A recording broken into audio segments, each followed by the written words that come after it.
Hello everyone, welcome to my YouTube channel ए छलपन। कैसे हैं आप लोग। इग्नू ने जनवरी 2021 सेशन के लिए री रजिस्ट्रेशन करने की फैसिलिटी फाइनली स्टार्ट कर दी है। सो जो भी स्टूडेंट जनवरी 2021 सेशन में री रजिस्ट्रेशन करने के लिए एलिजिबल हैं वो लोग अप्लाई कर सकते हैं। इस वीडियो में मैं आप लोग को डिटेल में बताऊंगा कि री रजिस्ट्रेशन जनवरी 2021 सेशन के लिए कौन कौन से स्टूडेंट को करना कंपलसरी है और कौन कौन से स्टूडेंट को करने की जरूरत नहीं है। बस आप लोग वीडियो को ध्यान से और कंप्लीट जरूर देख लीजिएगा। वीडियो पसंद है तो वीडियो को लाइक करना बिल्कुल मत भूलिएगा और इसी तरह से ट्रस्टेड ऑथेंटिक इन्फॉर्मेशन पाने के लिए मेक श्योर आप लोग चैनल को जरूर सब्सक्राइब कर ले। और री रजिस्ट्रेशन करने के दौरान किसी भी तरह का डाउट अगर आप लोग फेस करते हो तो आप लोग मुझे कभी भी कॉल करके अपना डाउट क्लियर कर सकते हो। ज्यादा इन्फॉर्मेशन के लिए कि कैसे कॉल करना है ऊपर कार्ड में दिया वीडियो का लिंक चेक करें, उससे आपको समझ में आ जाएगा। सबसे पहले हम लोग समझ लेते हैं कि री रजिस्ट्रेशन मतलब होता क्या है।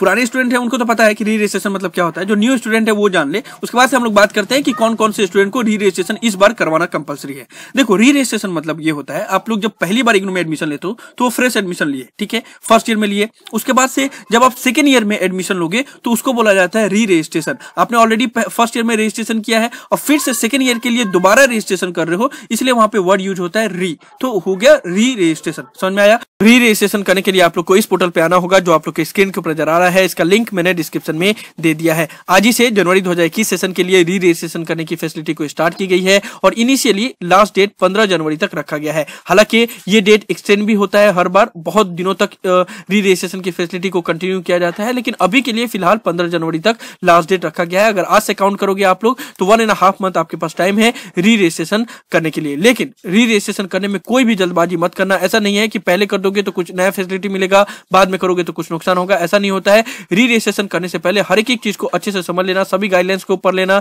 सब्जेक्ट पहले से सिलेक्ट कर लेना। सब्जेक्ट चूज करने में कोई भी गलती मत करना, क्योंकि सब्जेक्ट एक बार गलत चूज कर लेते हो तो उसको चेंज करने के लिए पैसा भी लगता है और दिमाग का दही हो जाता है, इसलिए इसमें गलती मत करना। कुछ डाउट हो तो मुझसे पूछ लेना, ठीक है। तो पहले हम लोग ये बात कर लेते हैं कि री रजिस्ट्रेशन कौन कौन से स्टूडेंट को करना है और किसको किसको नहीं करना है। उसके बाद से मैं इंस्ट्रक्शन जो भी दिया गया है उसके बारे में ब्रीफली आप लोग को बता देता हूं। ओके, इस स्लाइड में हम लोग बात करने वाले हैं कि कौन कौन से स्टूडेंट को जनवरी 2021 सेशन के लिए री रजिस्ट्रेशन करवाना कंपलसरी है। ध्यान से समझिएगा, वो सभी स्टूडेंट जिन्होंने जनवरी 2020 सेशन में किसी भी बैचलर डिग्री या मास्टर डिग्री में एडमिशन लिया है उनको री रजिस्ट्रेशन करवाना कंपलसरी है। यानी कि सेकेंड ईयर में एडमिशन लेना आपको कंपलसरी है। भले आपका एग्जाम फरवरी में कंडक्ट करवाया जाएगा, लेकिन री रजिस्ट्रेशन आपको अभी करवाना होगा, क्योंकि इग्नू में ये रूल है कि रिस्पेक्टिव ऑफ आप इन्हें एग्जाम दिया नहीं दिया, पास हो फेल हो, उससे मतलब नहीं होता है। जब आपने एडमिशन लिया था उसके 1 साल के बाद आप ऑटोमेटिकली सेकेंड ईयर में प्रमोट हो जाते हो। सेकेंड ईयर में आपको एडमिशन लेना पड़ता है। तो कौन कौन से स्टूडेंट को एडमिशन लेना पड़ेगा? जिन्होंने बीएजी, बीकॉम जी, बीएससी जी में एडमिशन लिया था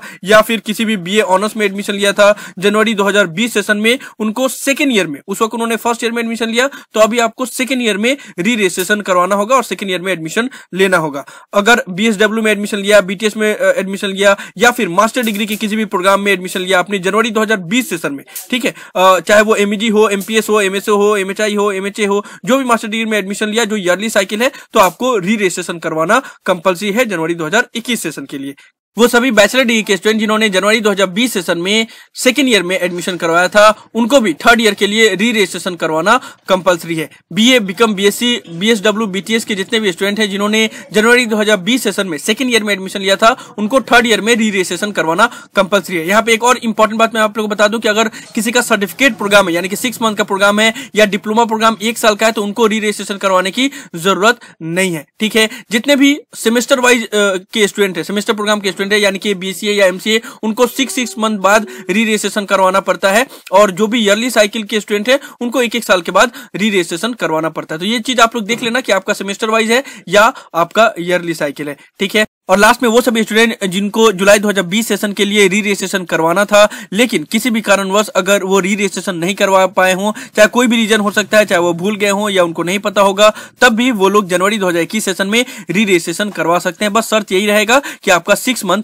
लॉस हो जाएगा, ठीक है। तो एक चीज याद रखना कि री रजिस्ट्रेशन करवाना कंपलसरी है। अगर री रजिस्ट्रेशन आप नहीं करते हो तो आपका जो सेशन है वो चेंज हो जाएगा और आपका 6 मंथ या 1 ईयर लॉस हो जाएगा। सो आप लोगों को क्लियर हो गया। जनवरी 2020 सेशन में अगर बैचलर डिग्री में एडमिशन लिए होगे या मास्टर डिग्री में एडमिशन लिए होगे तब आपको सेकेंड ईयर में री रजिस्ट्रेशन करवाना होगा, और अगर जनवरी 2020 सेशन में सेकेंड ईयर के लिए री रजिस्ट्रेशन करवाए होगे तो थर्ड ईयर में री रजिस्ट्रेशन करवाना होगा। और या फिर अगर जुलाई 2020 सेशन में भूल गए होगे री रजिस्ट्रेशन करवाना, तब भी आप लोग जनवरी 2021 सेशन में री रजिस्ट्रेशन करवा सकते हो।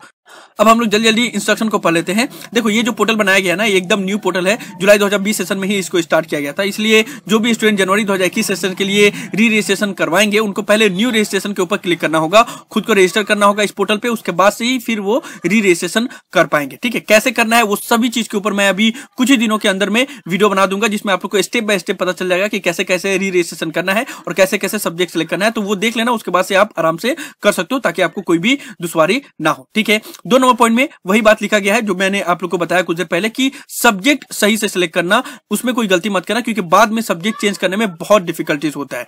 एक सब्जेक्ट गलत किए और आपका सालों साल बर्बाद हो जाता है, इसलिए इसमें कोई भी गलती मत करना। 3 नंबर पॉइंट में आपको बताया गया कि कैसे कैसे आप लोग पेमेंट कर सकते हो, लेकिन यहां पे मैं एक चीज आप लोग को बता देना चाहूंगा कि आप लोग कोई भी जो भी री रजिस्ट्रेशन करवाएगा वो भीम यूपीआई से या गूगल पे, फोन पे से पेमेंट मत करना। भले यहाँ पे बोला गया है कि आप किसी भी मोड से पेमेंट कर सकते हैं, लेकिन मैंने देखा है कि हर बार री रजिस्ट्रेशन करने के टाइम पे अगर आप यूपीआई से पेमेंट करते हो ना, तो पेमेंट सक्सेसफुल नहीं होता है, बैंक से कट जाता है और पेमेंट यहाँ पे सक्सेसफुल नहीं होता है। फिर आपको बहुत सारा मेल वगैरह करना पड़ता है, फिर बहुत सारा इशू होता है। इसलिए आप लोग कोशिश करो कि डेबिट कार्ड या क्रेडिट कार्ड या नेट बैंकिंग से ही पेमेंट करें, यूपीआई से, गूगल पे, फोन पे से इनसे पेमेंट ना करें। 5 नंबर और 6 नंबर पॉइंट भी पेमेंट से रिलेटेड है। बहुत से स्टूडेंट ऐसे करते हैं कि एक बार पेमेंट किया, अगर सक्सेसफुल नहीं हुआ तो फिर दोबारा उसी वक्त पेमेंट कर देते हैं। तो ऐसे में क्या होता है कि दो पेमेंट आपका हो जाता है और फिर पेमेंट रिफंड करने के लिए बहुत सारा मेल करना पड़ता है। इसलिए आप लोग ऐसा मत करें, कम से कम 72 आवर तो वेट करना ही है। अगर मान लो अगर आपका पेमेंट सक्सेसफुल नहीं हुआ तो 72 आवर वेट करो, ऑटोमेटिकली पेमेंट का स्टेटस वहां पे सक्सेसफुल शो कर देगा। ठीक है, एक और चीज ये भी बात है कि बहुत से स्टूडेंट साइबर कैफे में जाके अपना री रजिस्ट्रेशन करवाते हैं, क्योंकि उनको नहीं समझ में आता है, तो वो साइबर कैफे के ऊपर डिपेंड रहते हैं और उन्हीं से सब्जेक्ट भी चूज करवाते हैं, उन्हीं से पेमेंट भी करवाते हैं। तो अगर मान लो आपने 2 बार पेमेंट कर दिया, तो जो पेमेंट रिफंड होता है वो जिससे पेमेंट हुआ था, जिसके कार्ड से, उसी में रिफंड होता है। तो अगर आपने साइबर कैफे के से करवाया है तो पेमेंट भी उसी का अकाउंट से हुआ होगा, तो फिर उसके अकाउंट में चला जाएगा। तो ये भी चीज आप लोग नोट डाउन कर लेना। और दूसरी बात ये कि साइबर कैफे वालों को उतना ज्यादा पता रहता नहीं है, लेकिन वो लोग अपने मन से कोई भी सब्जेक्ट चूज कर लेते हैं। तो ऐसा आप लोग मत करो, आप पहले ही से डिसाइड करो कि आपको कौन कौन सा सब्जेक्ट चूज करना है, और वो आप पहले ही उनको बता दो कि ये सब्जेक्ट मुझे चूज करना है, यही सिलेक्ट करने के लिए। नहीं तो वो लोग अपने आप से सिलेक्ट करते हैं, तो कुछ भी सिलेक्ट कर देते हैं और उसके बाद से आप लोग को दिक्कत का सामना करना पड़ता है। इससे पहले बहुत से स्टूडेंट थे, एक स्टूडेंट था वो आर्ट्स का स्टूडेंट था, उसका पूरा मैथ्स का सब्जेक्ट सिलेक्ट कर दिया गया था। तो ये बहुत दिक्कत होता है, तो आप लोग इस चीज का ध्यान में रखिएगा। और लास्ट में इस चीज का इंस्ट्रक्शन दे दिया गया है कि अभी जो री रजिस्ट्रेशन स्टार्ट हुआ है, सभी प्रोग्राम का स्टार्ट हो गया है, लेकिन एमपी प्रोग्राम, एमपीवी प्रोग्राम और एमसीए प्रोग्राम, इनका अभी स्टार्ट नहीं किया गया है। वो 5 दिसंबर के बाद से री रजिस्ट्रेशन उनका स्टार्ट होगा, क्योंकि उनका अभी डेटा इस पोर्टल पे अपडेट नहीं किया गया, इसलिए उनका 5 दिसंबर के बाद से री रजिस्ट्रेशन स्टार्ट होगा। बाकी जितने भी अदर प्रोग्राम के स्टूडेंट है, बीए हो, बीकॉम हो, बीएससी हो, या जितने भी अदर प्रोग्राम है इग्नू में, उसके लिए आप लोग री रजिस्ट्रेशन कर सकते हैं। आज ही से ये सारा फैसिलिटी स्टार्ट। सो यही सब था इस वीडियो में। मैं आप लोग को ये सभी इंपॉर्टेंट इन्फॉर्मेशन जनवरी 2021 सेशन के री रजिस्ट्रेशन के रिगार्डिंग देने वाला था कि कौन कौन से स्टूडेंट एलिजिबल हैं, कौन से स्टूडेंट एलिजिबल नहीं है, क्या क्या पोर्टल में दिया गया है, जो भी जरूरी इंस्ट्रक्शन था उन सभी चीजों के बारे में हमने बात किया।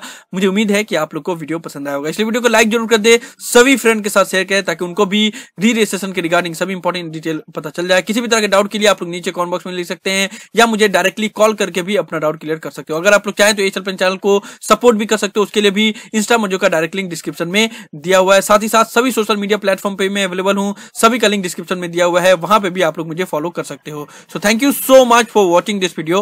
Have an awesome day. Thank you so much.